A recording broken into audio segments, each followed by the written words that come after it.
Good afternoon. How are you? Well, it's comfortable out. They say it's going to be rain. There's Ophelia is coming up the coast and is in the southern part of Virginia right now as I'm talking to you in the mid-afternoon, taking a break from writing. So, and to enjoy a dry walk. Thomas Jefferson said, "A nation that expects to be ignorant and free expects what never was and never will be." Yet, the Republicans in full force are unconcerned about being ignorant, and they seem to consider equal that if you're ignorant, you are free. And you are in a sense because you don't know what you don't know. And you don't care to find it out, and you're not curious either. And you don't want others to think differently. So, is that what is going on when we have an attack across the country of what children may read in school? And transforming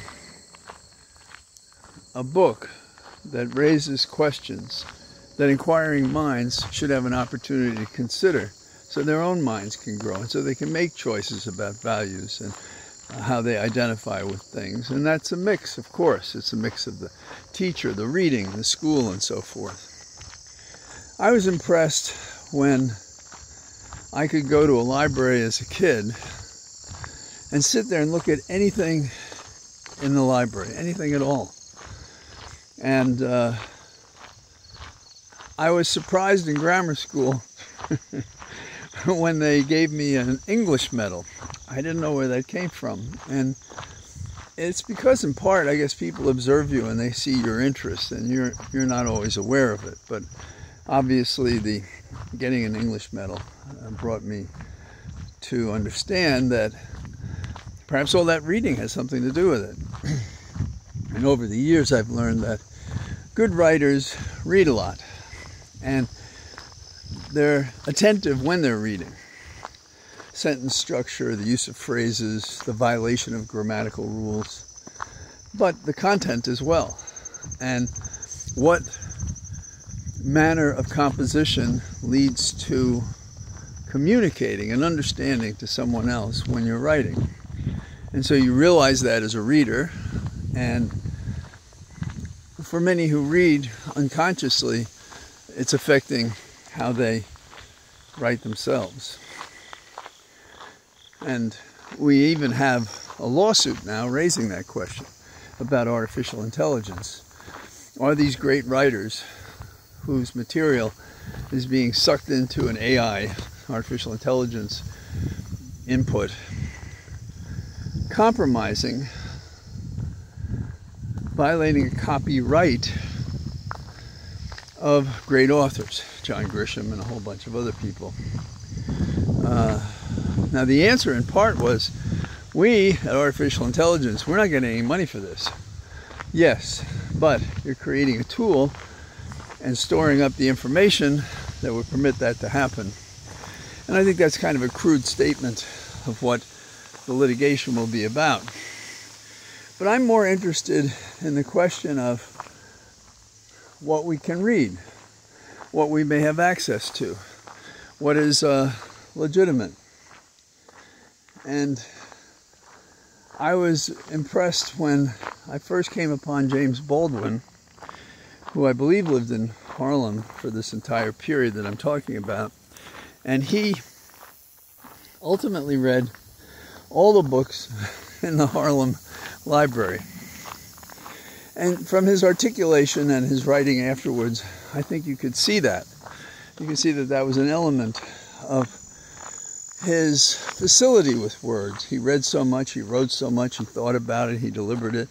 So his life was a moving meditation, so much so that his awareness of his blackness in a nation that did not think of him as equal to others and made him feel unsafe, prompted him to go to Paris for an extended period of time for writing and thinking and so forth before he came back. So it had to do with that problem we never quite settled at the beginning of the nation. Not in our Declaration of Independence, and not in our Constitution, not in the Bill of Rights for years. So this has been a nagging thing. And this prejudice reaches out beyond persons who are persons of color. And the KKK was a triple threat because it was uncomfortable, shall we say, with persons of color, with Roman Catholics, and with Jews, at the least. And there are a host of others, I'm sure, that mattered to them. We've had manifestations of this over the years, fought a civil war over it, fought to have civil rights legislation, lost some of our heroes in the 60s to the fight, not just about our freedom of expression.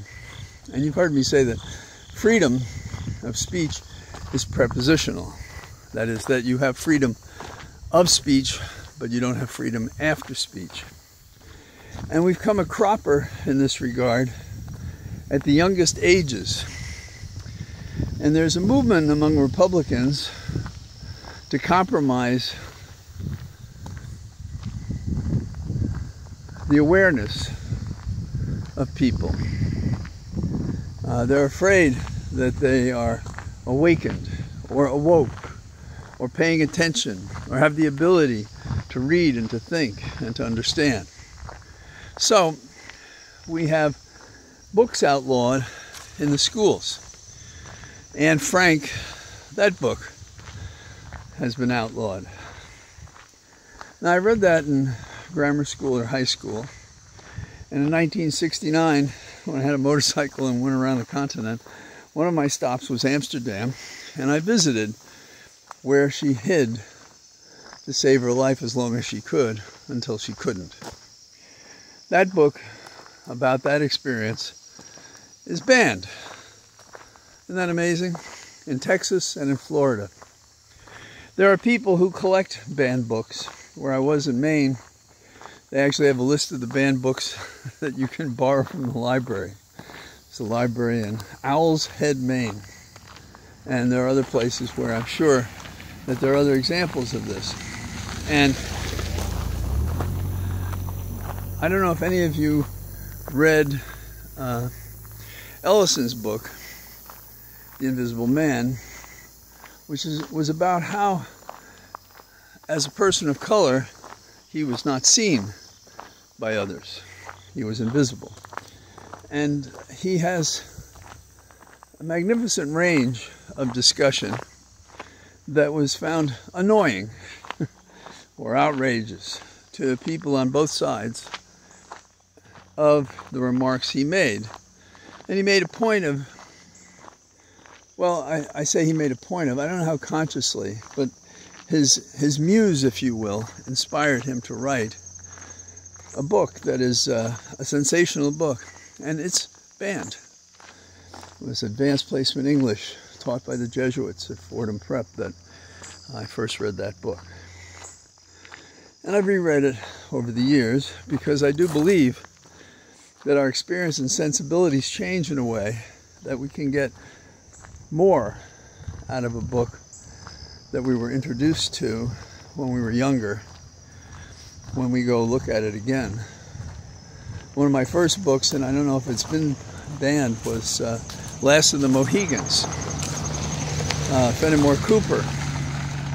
And I cannot understand today how I understood that book, because the language is so rich. My vocabulary was not up to that language, but apparently I could read well enough to get the meaning, because I've reread it as I've gotten older, and I chose it because it was one of my mom's favorite books. So that's the influence on me. My mother and father didn't take any steps to constrain what I read. My mother, I don't know if she was better read than my dad, but they were both intelligent.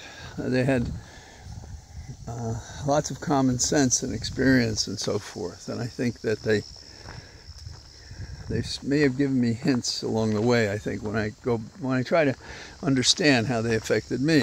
I think that's what parenting is about. The thing about how they ban these books is that they're preventing children from being exposed to reality. They have a virtual ostrich-like head in the ground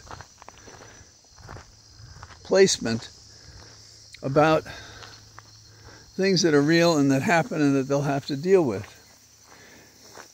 And, you know, reading is also entertaining, and it gives you a view into how other people live.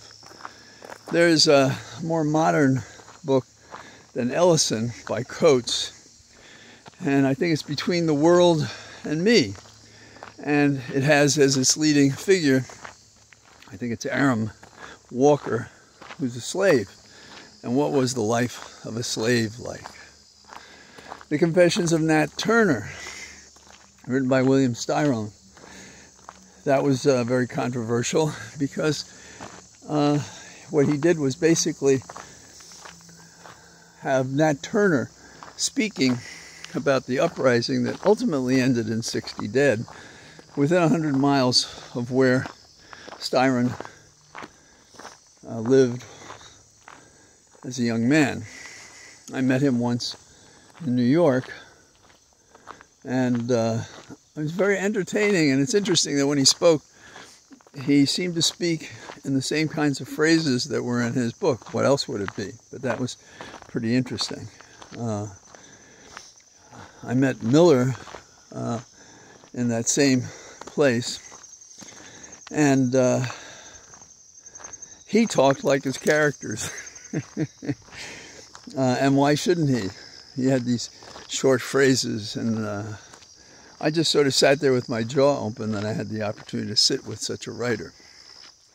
But the Republicans would deny access to these books and others, deny access to children who might be the child who wrote an even greater book, or was inspired to write, inspired to think, found empathy in the characters the young person read about, found an explanation for their own choices already in their young life, having to do with gender or relationships or friendship or pain and suffering or war and death, all the different things that one can learn from a book. Now, in 1984, the notion of not having words or thoughts able to occupy your mind, because you didn't have the word and you didn't have the thought and you never knew it existed, was a way to control the people in a dictatorial framework. And so they had the ministry of truth, which was really the ministry of untruth. And knowing psychologically that this built up unconsciously frustration and so forth, they had angry hours in which they shouted in H.G. Wells' famous book. So is America going to be an updated version of 1984 in 2023, 24, etc.? If we do nothing, that will be the case. Teachers are surprised as they go into a classroom and then get a note, come to the principal's office. Did you read such and such a book? Did you advise our children to read that book? Oh yeah, what's the big problem? Well, that's wrong. That's really wrong. And you know, some people went out, when they found out the books were banned, they bought them themselves.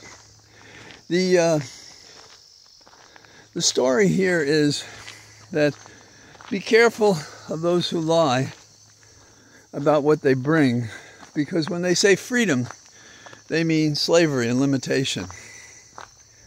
When they say open, they really mean open to the fewer books we allow you to read. As far as I know, although it's hard to believe in a country as big as the United States, there hasn't been an organized book burning. And Why does it matter in a bigger picture if you don't have children or they've left home what they read? When you as an adult presently can read whatever you want. Well, that's going to change. These books will be banned and there'll be cases against them. One of my treasured authors is James Joyce. He wrote a series of books, and Portrait of the Artist as a Young Man, and he wrote Ulysses, which is really his rejiggering of Homer's Odyssey, given it a more common flavor. And once in class, a teacher complained about my run-on sentence, which was, I don't know, a paragraph, basically. And I said, there's nothing wrong with a run-on sentence if you organize it right. I was an annoying student. And she said, that's too long. And I said, well, there's one great artist who wrote a sentence and it went on for 45 pages. And that was James Joyce. Well, Joyce's Ulysses was banned, and a judge had to approve it in America before people could read it. And in the editions of Ulysses, and we're talking about adults now, we're not talking about kids. The book, the first one that I read, had in the early pages copies of the judge's decision permitting the book to be read and vacating the banning of that book. And that's where we have to go, because information is only as good as the extent of the relevant words, passages, knowledge, etc. And I've said before, I have a graduate degree in information science, which I think boils down to a simple sentence, so I can save you going to graduate school. Think ahead. That's it. If you played chess, even checkers, or a sport, anticipating how you'd move down a field or block a punch, you know about this. And so if the system that's operating is receiving garbage in, it can't do any better than garbage out. If we're going to rewrite who and what Zelensky was to America under two different administrations, that is under Trump and under Biden, you have to understand what is the value that makes one reprehensible and the other favorable. If someone tells you they believe something, and you say, but the facts don't support that, you're already thinking in a disciplined fashion, which means that what's going in is real information, and the conclusions drawn from that are reliable, important, and can advance a whole variety of purposes. And we're talking about politics and criminal behavior and those kinds of things. It means preserving and protecting a democracy and a republic. So I've seen today a series of these stories about book bannings and teachers losing their jobs, and thought it's a common issue because on the one hand, you have Republicans say, oh, it's just free speech. And what free speech is, what they say to harass jurors, but it's not the writings for a school, because the content is something they disagree with and don't think you should have access to that. And that's a theme for the autocrats who are the Republicans today. And we're going to see that in the weeks and months ahead. And I do think that we have time before the election suggests there's no excuse we have for catching on to their devices, protesting them, talking about them, and preventing Republicans from being elected because they're trying to con us. And they're not just trying to con us out of a single job for them. They're trying to amass those kinds of non-thinking ignoramuses who don't give a damn about our heritage and would take over our government by lying to us and then do in the government that we've known historically with all its imperfections, but better than having a despot in the White House. So that's what I got today on the trail. I hope you're well, and I say good day to you from my cathedral of trees. Bye-bye.